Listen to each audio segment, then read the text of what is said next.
하나님의 말씀은 히브리서 12장 4절부터 11절까지 말씀입니다. 히브리서 12장 4절부터 11절까지 말씀을 우리 한 절씩 교독하면서 봉독하면 좋겠습니다. 히브리서 12장 4절부터 11절까지 말씀을 우리 한 절씩 교독하면서 봉독하도록 하겠습니다. 4절부터 11절까지 말씀입니다. 너희가 죄와 싸우되 아직 피 흘리기까지는 대항하지 아니하고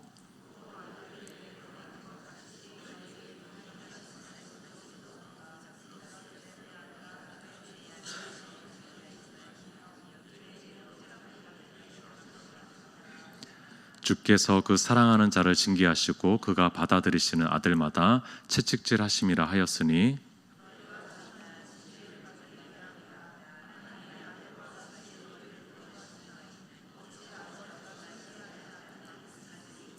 징계는 다 받는 것이거늘 너희에게 없으면 사생자여 친아들이 아느니라.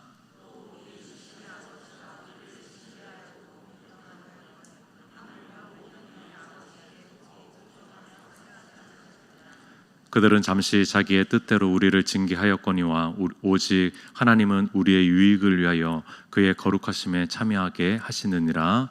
무릇 징계가 당시에는 즐거워 보이지 않고 슬퍼 보이나 후에 그로 말미암아 연단받은 자들은 의와 평강의 열매를 맺느니라.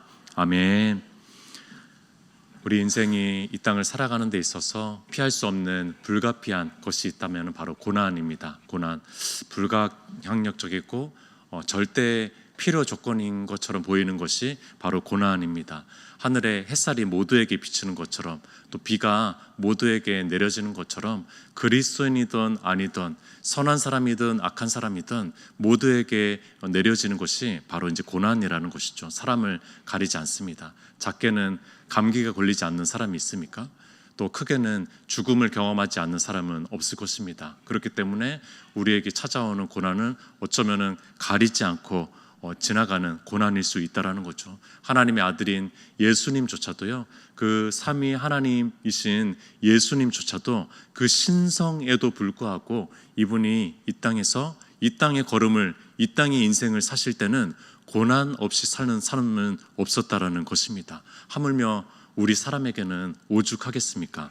그렇다면 이 땅에서 피할 수 없는 고난과 시련과 고통, 어떤 경로로 왔을까요? 우리 담임 목사님을 통해서도 많이 얘기 들었지만 어떤 경로로 왔을까요? 첫 번째 대답은 사탄이라고 할 수가 있겠죠. 사탄은 영원한 하나님의 원수이고 영원한 하나님의 적수입니다. 그렇기 때문에 하나님의 자녀들, 하나님의 속한 자들을 계속 괴롭히려고 하고 넘어뜨리려고 하고 잘못된 길, 파멸의 길, 죽음의 길, 고난의 길로 계속 우리를 밀어넣으려고 하는 것이 바로 사탄입니다.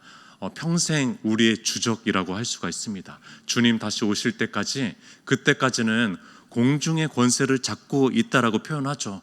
주님이 주인이심에도 불구하고 일부의 영역만큼은 공중의 권세를 잡은 자라고 얘기하는 그 존재가 바로 영적인 존재인 바로 이 사탄이라는 것입니다. 두 번째는 어떤 경로로 오느냐? 두 번째는 바로 나로부터 옵니다. 이 고난은 나로부터 자초하는 일이기도 합니다. 내 문제로 인해서 또 내 연약함으로 인해서 내 실수로 인해서 또 내 한마디로 인해서 그 사람에게 피해를 줬지만 내 마음이 너무 힘든 거예요. 내게 고난이 찾아오는 것이죠. 내가 완전하지 않기 때문에 또 고난이 찾아오기도 합니다. 죄가 있는 곳에 그것에 상하는 심판이 있는 것처럼 나로 인해서 스스로 자초하는 고난도 있는 것이죠. 세 번째는 가장 아이러니합니다. 가장 이해하기 힘든데 하나님으로부터 오는 고난이 있다는 것입니다. 가장 이해하기 힘든 원인과 경로입니다. 그래서 고난을 신비라고 할 수밖에 없는데, 그러나 우리가 섭리신앙을 믿는다면요, 모든 고난이 우리에게 주어지는, 하나님의 자녀에게 주어지는 모든 것이 하나님의 손길 안에 있다면은, 하나님의 섭리 안에 있다면은요, 이 고난이 하나님의 승인된 고난이라는 거예요. 하나님께서 신적 허용을 한 고난이라는 것이죠. 욥의 고난을 참 이해하기 힘들죠. 참 이해하기 힘듭니다. 당대 아주 경건했던 대표 주자였던 이 욥에게 고난을 허락하신 하나님의 이 허영이 참 이해하기는 힘듭니다. 여러 가지로 해석할 수 있지만 그러나 그것을 온전히 이해하기는 힘들다라는 것입니다. 아브라함과 요셉을 밀어넣습니다. 고난의 그 자리에 현장으로 밀어넣는 분은 오히려 하나님이라는 겁니다. 이 세상에 존재하는 모든 것이 하나님께로부터 왔으니까 인정해야 되겠죠. 하나님의 승인 안에서 벌어졌다는 것을 인정해야 되겠죠. 하나님의 손을 거쳐가지고 분명히 일어난다는 것을 인정해야 되겠죠. 그렇기 때문에 참 힘든 거예요.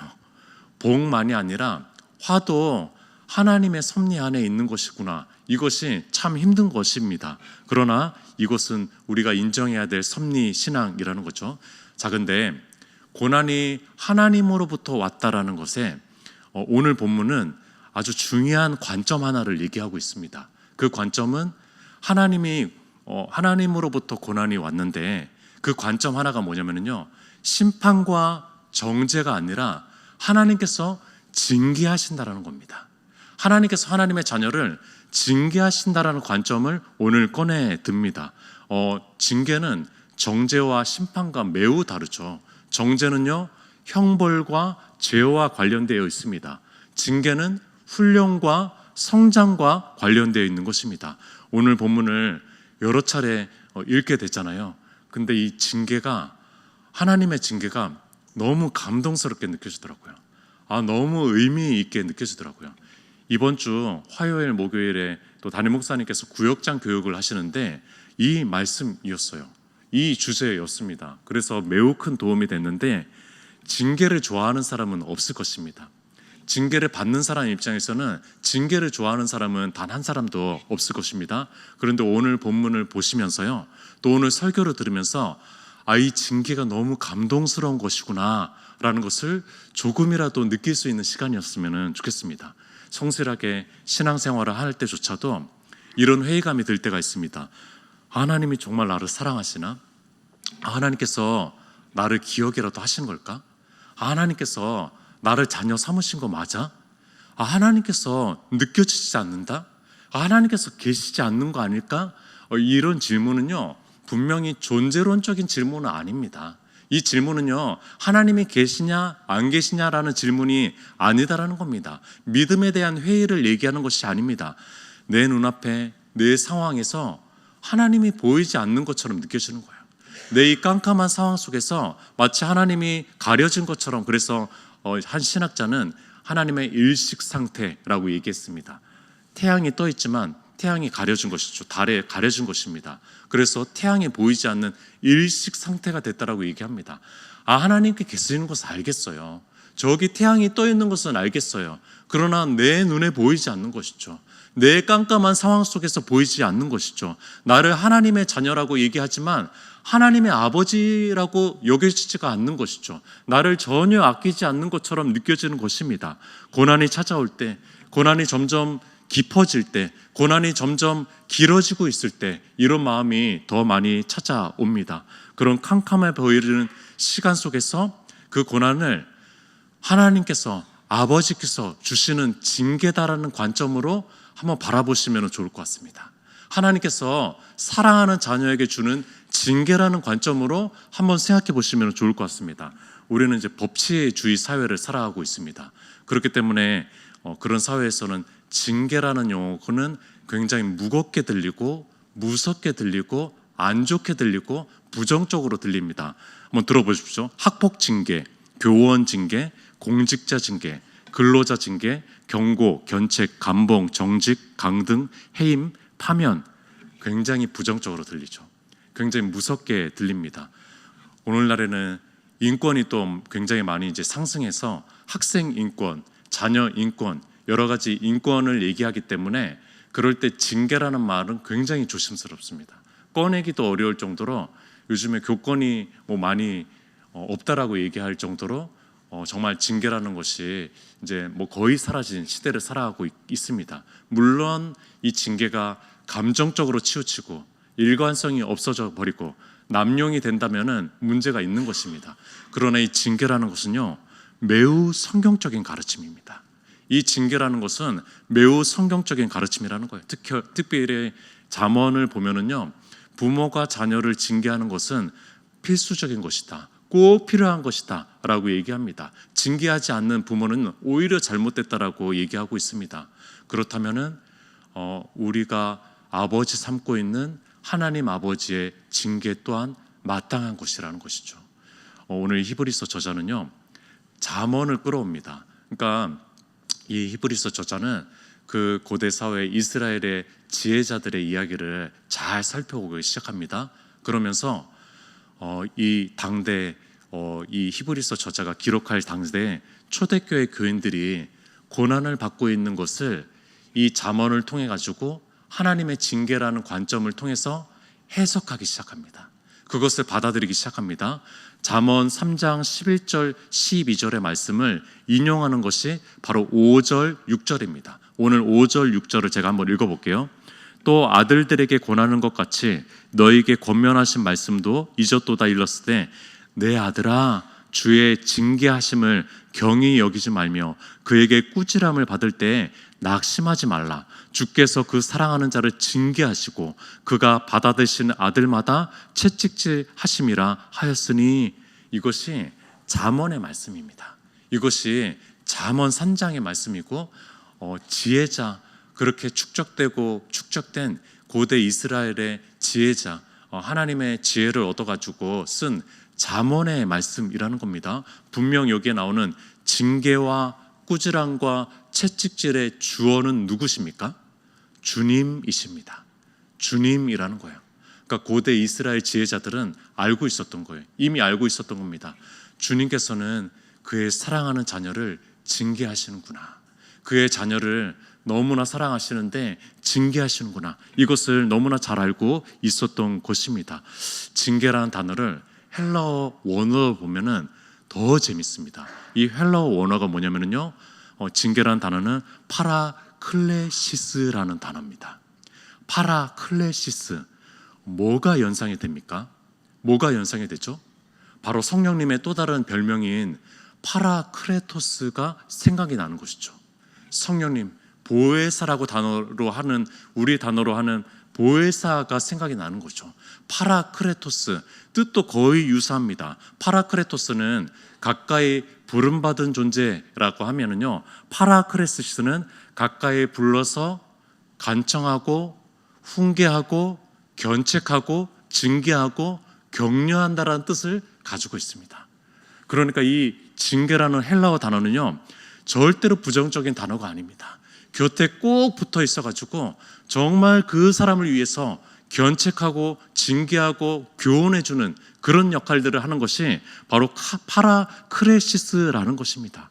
그래서 바로 잡고 그 잘못된 것을 바로 잡고 그릇된 열정이 있다면 그것을 좀 제어해주고 또 더불어 살아가는 데 있어서 좋은 성품과 인격을 만들어주기 위해서 때로는 징계하고 교훈을 주고 정확한 얘기를 해주는 것, 이것이 바로 징계라는 파라크레시스라고 하는 헬라어 단어라는 것입니다.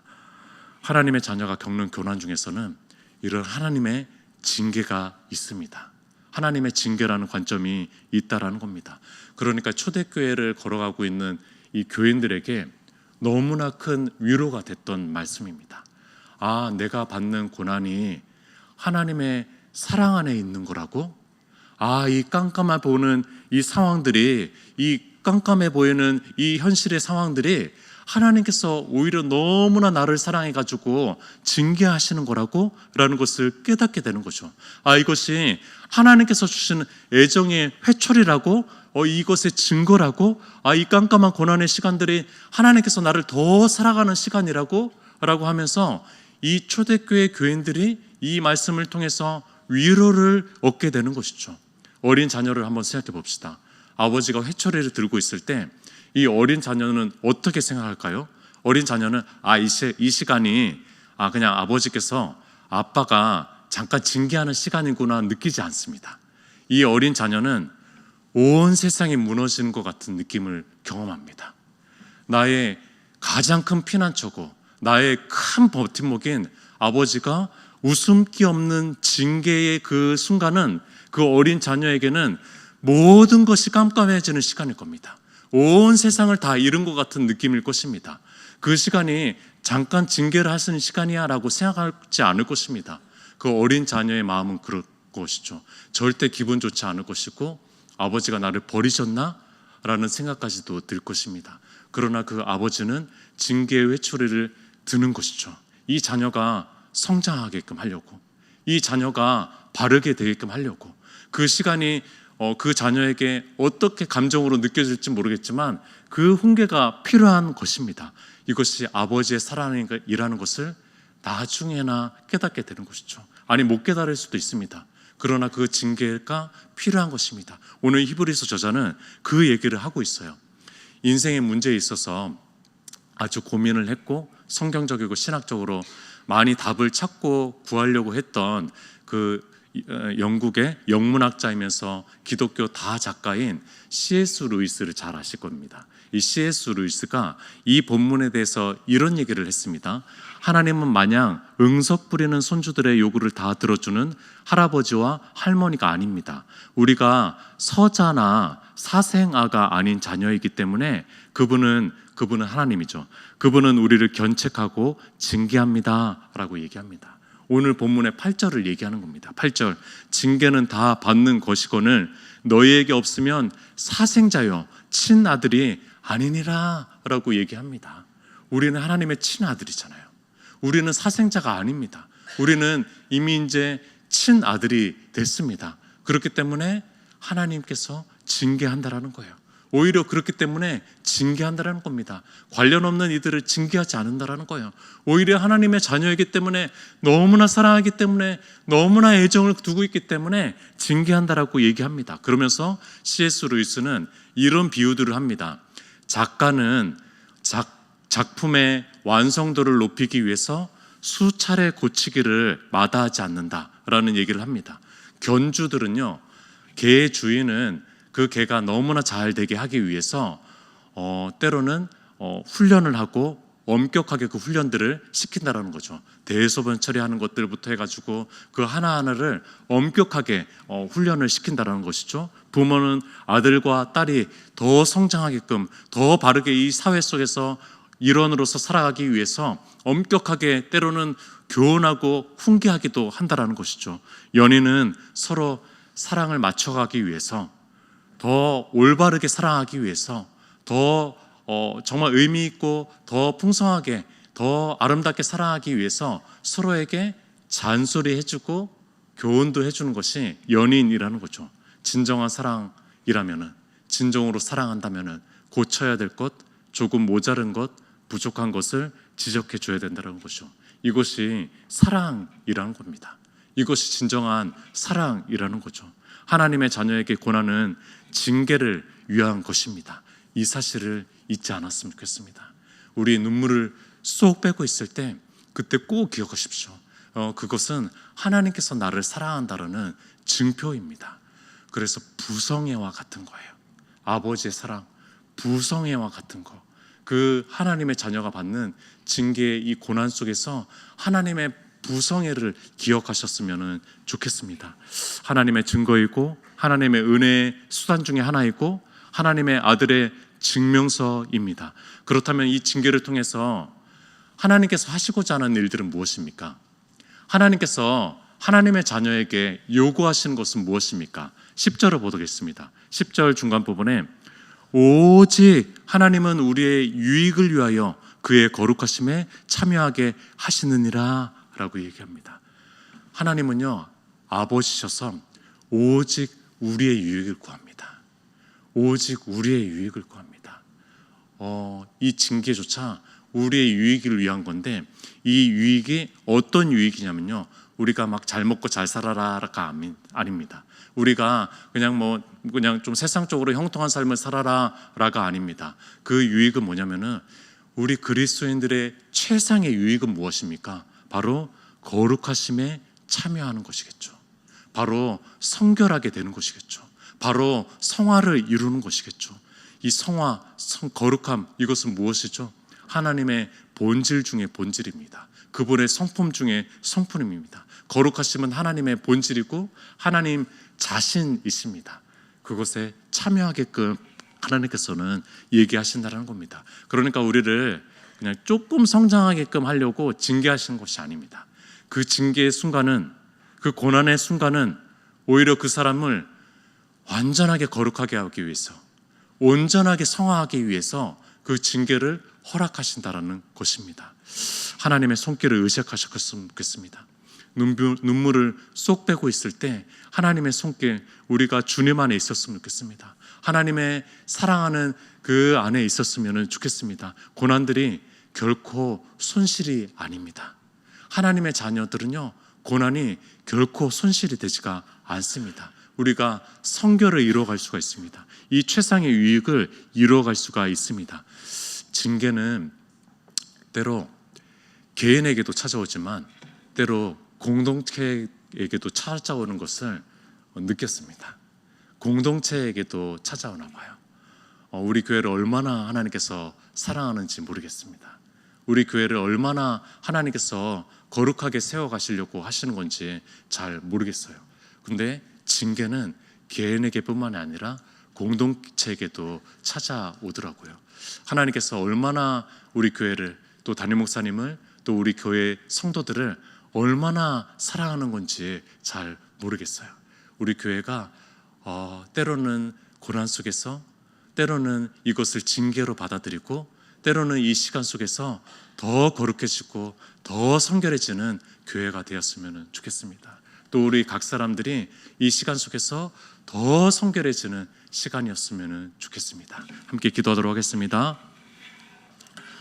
우리의 고난을, 하나님의 자녀의 고난을 하나님의 애정의 징계라는 관점으로 우리가 보았으면 좋겠습니다. 그 속에서 하나님의 거룩함에 동참하고 또 하나님에 더 가까워지는 그런 시간이었으면 좋겠습니다. 우리 주여 한번 외치고 기도하도록 하겠습니다.